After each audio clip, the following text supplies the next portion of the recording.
سید بابا کی کہانی عجیب تھی۔ ان کا اصل نام سید علی تھا۔ آج سے 20 سال پہلے ان کی بیٹی شدید بیمار تھی اور مرنے کے قریب آ چکی تھی۔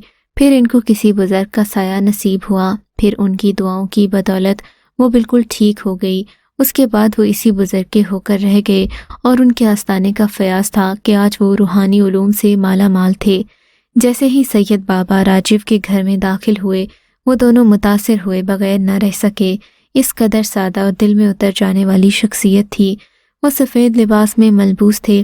ان کے چہرے پر سفید رنگ کی ریش نے ان کو مزید رونق بخشی تھی۔ سر پر نماز والی ٹوپی تھی۔ راجیو ان سے بہت متاثر ہوئے، اس لیے دل میں مسلمانوں کے لیے نرم گوشہ پیدا ہو چکا تھا۔ جیسے ہی وہ کمرے میں داخل ہوئے، گیتا چونک کر اٹھ بیٹھی۔ السلام علیکم۔ کمرے میں داخل ہوتے ہی وہ بلند آواز میں بولے، وعلیکم السلام۔ گیتا کے منہ سے خود مرد کی آواز نکلی تھی۔ گیتا کے منہ سے سلام کا جواب سن کر راجیو اور لکشمی دونوں ہی چونک پڑے۔ کیوں تنگ کر رہے ہو میاں اس کو؟ سید بابا مسکرائے۔ تم سے مطلب؟ گیتا نے غصے میں جواب دیا۔ میاں یہ بچی بھی انسان ہے اور بے گناہ ہے، اس کو چھوڑ دو۔ بے گناہ؟ گیتا نے جواب دینے کی بجائے ہنسنا شروع کر دیا۔ لگتا ہے تم ایسے نہیں مانو گے، سید بابا نے غصے سے کہا۔ دوسرے ہی پل انہوں نے زیر لب کچھ پڑھنا شروع کیا۔